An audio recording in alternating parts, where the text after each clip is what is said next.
Hey guys, welcome to another video. My name's Ian. Welcome back to the channel, Ian the Reader. Today, I'm going to be talking to you about all the books that I read in February of 2024 to be specific. It was a good month, a great month actually. I read some fantastic books and I managed to finish 16 novels, which is the same amount that I finished in January. I guess that's my magic number for 2024. I don't know if I can keep it up, especially for March. I have a lot of books planned that are pretty big. So we'll see what happens in March, but February was a short month and I managed to finish 16 books, so I'm pretty happy. Before we jump into the books that I did finish in February, please let me know in the comments what your favorite book that you read in February was. Recommend it to me because I have been enjoying what I've been reading, but it's been a lot of 4 to 4.5 stars, which are great. Don't get me wrong, they're great. But if you read a 5-star, I want to know about it because I want more 5 stars. It's time. Without any further ado though, let's jump into the books that I read in February. Let's go ahead and get the series that I read multiple books in out of the way. So the first one is Dungeon Crawler Carl,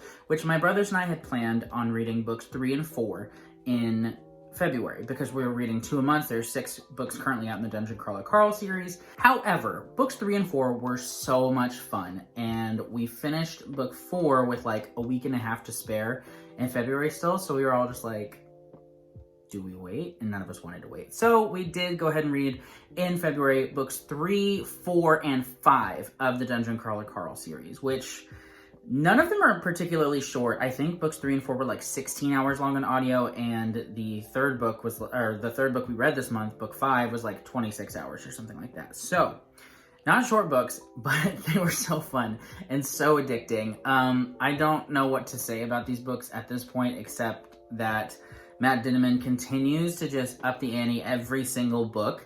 And on top of that, they're so much fun because one, the audiobooks are incredibly well produced. And there's something so satisfying about watching these characters grow. But on top of that, this series just feels like literally anything can happen. And the most ridiculous stuff. I could name 5 different things off the top of my head that are just utter nonsense that happen in these books. And it's so much fun. It is a blast. I cannot recommend Dungeon Crawler Carl enough. Please go listen to these. I don't know. I mean, I guess some people out there probably read them physically, but I don't see that having the same impact, and the experience would just be not quite as much because Sound Booth Theater does such an incredible job of producing these, and it's just amazing. I love the audiobooks. We're going to be reading book 6 very, very soon, and then we'll be all caught up, and I have no idea what I'm going to do waiting for the next one. So, yeah, love Dungeon Crawler Carl. Books 3, 4, and 5 were amazing, and was very happy to have read these in February. Another series that I read multiple books in is the Kate Daniels series by Alona Andrews. And books 4 and 5 were really fantastic. The best of the series yet, I would say, especially book 4, really, really good. I have such a hard time with these books because the covers are just awful. And it's not just these covers, it's every single cover of the series, and on top of that, every iteration of the cover. There are no good covers for these. What this series deserves is a complete rebranding, because I think that they're so good. If you like Dresden Files, you'll probably love this. But on top of that, a lot of people complain about Dresden Files, about Harry Dresden, the main character of that series, having really intense male gaze, where his description of female characters is just over the top and super ridiculous. And there isn't any of that in this because your main character is a female. She does a great job of just not taking crap from anyone. She is such a cool and strong character. It's like I said, it's urban fantasy, Dresden Files, but without all of the male gaze nonsense and with some really cool world building aspects as well. And I can see the series just amping up little by little. I'm halfway through the series now and it just keeps getting better. So no 5 stars yet, but all of the books have been really enjoyable. Even the first book, which people don't love as much, I enjoyed. And so books 4 and 5 were great. I'm having a great time. We'll definitely be continuing this series until it's done. I'll be reading at least 1 a month until I'm done. I also continued the Dark Tower series. I have 1 book left, you guys. I somehow managed to not read it in February. I got really, really close. I didn't do it, so you'll hear me talk about it a little bit in my March TBR video. But yes, in February, I read 2 books for the Dark Tower. The first one that I read was Song of Susanna, which is book 6 of the Dark Tower. So let's go ahead and talk about that one first, because these I have a little bit more like differentiating opinions on than the Kate Daniels series and Dungeon Crawler Carl, because those just kind of blended together, and I enjoyed all of them, but I have different opinions on these Dark Tower books. So Song of Susanna, let's talk about that first. I personally feel like this is the most underrated Dark Tower book. Because I loved this. I thought it was so good, so creative, and it really didn't waste any time. So one of my complaints about books 4 and 5, Wizard and Glass and Wolves of the Kala, was there were some really incredible parts of those books, but they were really, really long. And so there were some portions where I was like, what are we doing? We can probably cut this a little bit. And that was not the case with Song of Susanna. Things are headed towards the end game. That is very obvious in this book. And with it being the penultimate volume of the series, that makes perfect sense. But additionally, the lower page count is utilized in really fascinating ways, because in books 4 and 5, all of the main characters were like kind of together. But in book 6, they kind of branch off into separate missions. And man, I was on the edge of my seat. Each of the point of views, the different things that were going on, had me so compelled. And Stephen King made some very interesting choices with this book. And I can see those choices not working for everyone, but for me, I was all in. I have so many theories and thoughts for book 7. I'm actually going to be doing a reading vlog of my experience reading the final Dark Tower book, so we'll save all my thoughts for then. But Song of Susanna was great. And honestly, it is one of my favorite Dark Tower books. I wouldn't say it's my favorite. I think it's my second favorite though. So yeah, Song of Susanna, incredible. That being said, I did also go back and read The Wind Through the Keyhole, which is like book 4.5. A very small portion of this book, The Wind Through the Keyhole, takes place in between books 4 and 5, and the rest is kind of like a story within the story of the Dark Tower. And I didn't really enjoy this one very much, actually. So to be honest, I thought it was really unnecessary. And I feel like it's kind of just a weird placement. So I didn't read this in order. Like, I didn't read this book 4 and then this and then book 5. Someone told me to read it after I had read the rest of the series because it didn't really add a whole lot, and I agree with that. I do wish that I had read it between books 4 and 5 because I think it would have added the most value then. It's not necessary by any means though, and the stories that are being told within the story of this book just didn't really work for me. It kind of felt like a collection of novellas, and the way that it's divided up within this is kind of strange. And additionally, I just did not really connect with the characters very much at all. So yeah, overall, this book was fine. I thought that it would be a little bit better, but it was fine. So definitely not my favorite. It really is unnecessary. You don't have to read The Wind Through the Keyhole. I recommend it just because it's part of the journey, but if you're going to read it, definitely do read it between books 4 and 5 because otherwise its value is minimal. Okay, so those are all the series that I read multiple books in. Now let's go ahead and move on to some of the other stuff I read. First, let's talk about Riley Sager. So I did read 2 books by Riley Sager in the month of February. I'm going to keep my thoughts pretty limited on this because if you didn't see it, I did already post a ranking video of all 8 Riley Sager books, those being the 7 books that are currently published, and his upcoming book that comes out in June called Middle of the Night. So I'm not going to say too many things on that. If you want to hear my full thoughts on those books, go ahead and look at the video that is linked in the description of this video. That being said, I will tell you the 2 books that I read. So I read The House Across the Lake first. This was one that definitely is very divisive amongst the Riley Sager fandom, but overall I really enjoyed it. I thought that it was stronger than I anticipated. There was a twist in there that really was like, I was on board with, but I know that that's kind of a make or break point for some people with this book. So I really enjoyed House Across the Lake. I thought it was really great. Moving on from that though, Middle of the Night, the upcoming book by Riley Sager, I was lucky enough to get an e-arc of, and I was really, really excited for this book, really hopeful. It did let me down quite a bit, but if you want to hear more of my thoughts on that, go check out that video down below because I don't want to talk about this book anymore. I'm done for a while. Moving on from Riley Sager though, I did read Ascendant by Michael J. Miller. I really had a good time with this book. It is Dragon Rider fantasy, kind of leaning towards YA, and a lot of this is pretty familiar, but the author makes some interesting choices, especially in the last portion of the book, that have me very excited to read the future books. So I'll definitely be continuing this series very soon. I also do have a video review coming out for Ascendant next week, so once that is posted, I'll link it down below, but I'll save most of my thoughts for that. Just know that I enjoyed it and definitely check out the review once it's posted. Next up, I did read Slow Dance by Rainbow Rowell in this month. So this is the upcoming book by Rainbow Rowell. I think it comes out in July. Maybe. I think it's in July. It comes out sometime this summer, and I had not read a Rainbow Rowell book in quite some time. If you don't know Rainbow Rowell, she is mostly a YA author. She's written popular books like Eleanor Park, Fangirl, the Simon Snow series, and a handful of other books. But it's been quite some time since she wrote an adult contemporary book, and so that's what she's written with Slow Dance. And I had kind of reserved hopes and expectations going into this just because it had been a long time since I'd read a Rainbow Rowell book, so I didn't know how I was going to feel, but happy to say that I loved this book. This is a contemporary romance with kind of like dual plot lines and some interesting themes and issues discussed in this book. And ultimately, I loved this. So I'll probably film a review for this at some point within the next month. So I'll save more of my in-depth thoughts for that video. But I have never been so invested in a romantic relationship, like for a single book. Certainly for like a romance book. I do read like the occasional contemporary romance like Emily Henry or Abby Jimenez, the likes, but I love this more than those. I had such a good time with this. It's very slow. It is like a very slow burn romance, but I love that apparently. So yeah, I really enjoyed this, was very compelled, had a great time reading it, and I cannot wait to film a review talking about this book. Definitely pre-order it though. It is one you're not going to want to miss if you like romance at all. Then we have a book that I read for my 24 books to read in 2024 list. That is Chain Gang All Stars. I was really hopeful for this book. It had a very interesting topic discussed in it and a very interesting approach. So in this, it's kind of a criticism of for-profit prison systems, racism, and the way that society values entertainment over humanity oftentimes, and how we are just drawn into stuff and kind of desensitized to violence in a lot of ways. And there's so much going on in this book.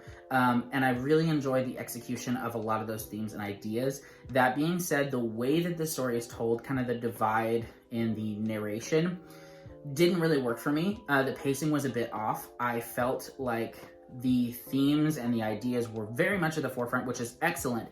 But I think at some points it sacrificed the actual story. And when it's a novel, I feel like you have to really ride that balance very carefully. And I do think that this story kind of lost the plot a little bit at points. That being said, this book is very important and very well written, and so much of it is very well executed. So I will say that I enjoyed it. I'm glad that I read it, and I think that everyone should read this book. That being said, personal enjoyment-wise, not the most enjoyable. But at the same time, was I supposed to enjoy it? I don't know anymore. I don't know. Maybe I'm just dumb. I also read Treasure Island by Robert Louis Stevenson. So I picked this up for a reading challenge that basically every quarter, my family and I, we have our book club that we do, and I make a bingo board of challenges for us to complete throughout that time. And this is one that I used to fulfill one of those squares in that bingo board. And it's a book that I wouldn't have normally picked up just because I do like classics, but Robert Louis Stevenson is just an author that I have not particularly felt drawn to. And I will say I had a good time with this. Treasure Island is the story of a young boy who kind of gets swept up in this search for treasure through a series of different circumstances, and it kind of goes from there. And ultimately, I think that it's very foundational, and I can definitely appreciate the things that it's done for like adventure stories in general. Ultimately, I did not connect very much with this story, so I appreciated like the plot and the influences that have been made upon storytelling because of this book, but I didn't like connect with it very much. So it was fun. I can't say a whole lot more than that though. So Treasure Island, pretty good. 3 more books to talk about, all of which I'm very excited that I read in February. I think one of them was on my TBR and the other 2 were complete surprises, so be prepared for that. Let's talk about the book that was on my TBR though. That is Dune by Frank Herbert. Man, I had really high hopes for this, and it met my expectations. I think that for a long time I was scared of this book because after having tried to read it a few times, there's just so much like in-world like dialogue and like ideas and terminology that just like I did not get. But having watched Dune Part 1, the newest iteration of the movies, I felt prepared to read this book, and I gotta say that's kind of perfect. I recommend reading Dune or watching Dune Part 1, reading the book, and then watching Dune Part 2, because you kind of get invested in the story and the ideas in the world through the first movie and can still enjoy the full story of the book like a little bit more easily. So I liked doing it that way, and I gotta say, the book was absolutely incredible. Not only is this such a foundational work of science fiction that changed the game of science fiction storytelling and storytelling in general, this book is also just immensely readable. Once you latch on to the ideas and the terminology and you just kind of go with it, the plot is like non-stop, in my opinion. There are some slow moments, I guess, but I was just fully engaged the whole time. The characterization is incredible. There's so many complex characters here, and motivations and political machinations and things going on that are just so compelling.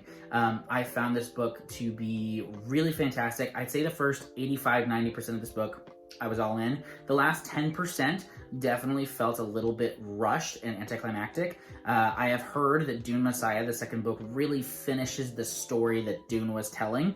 And so I will definitely be reading Dune Messiah very soon. That being said, I kind of wish that we could have just moved Dune Messiah in with Dune if that was going to be the case. So overall, really enjoyed this. Probably like a 4.5, 4.75 star read. That may move up over time. It's one that I think needs to sit with me for a little bit. And I have to say, I have never been so excited. Maybe not never, but it has been a very long time since I've been as excited to see a movie as I am for Dune Part 2. Like, the hype is unreal. Next up, Percy Jackson and the Olympians, Book 6, The Chalice of the Gods. I never thought that we would get another official Percy Jackson book. And I know that Rick Riordan has continued the overall world of Percy Jackson, and I've read quite a few of those books as well, but I never thought that we would get another Percy Jackson book, especially featuring the main three characters of the first series. And so that's what we got, and I gotta say, it was fun.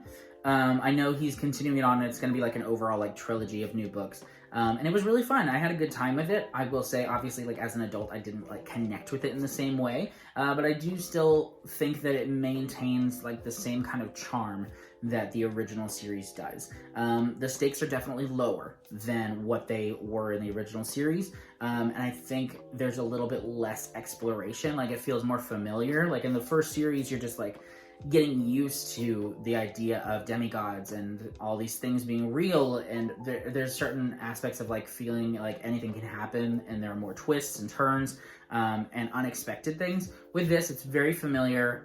The beats are kind of predictable, but the character's charm and just Rick Riordan's writing in general is very, very charming, and I had a good time with it. So The Chalice of the Gods, do recommend. If you like Percy Jackson and the Olympians, definitely don't want to miss this. It is a nice continuation of the story. And the final book that I wanted to talk to you about today that I did read in February is Tress of the Emerald Sea by Brandon Sanderson. So I have been a longtime fan of Brandon Sanderson. It's been like 7 or 8 years, I think, since I read my first Sanderson book, but I was not a person who backed the secret projects, and I do somewhat regret that. I just didn't have the money for that kind of thing at the time, but I enjoyed getting to see everyone else be really excited about the release of the secret projects and everything, and I'm now just kind of getting back on with those. So I enjoyed Tress of the Emerald Sea a whole lot.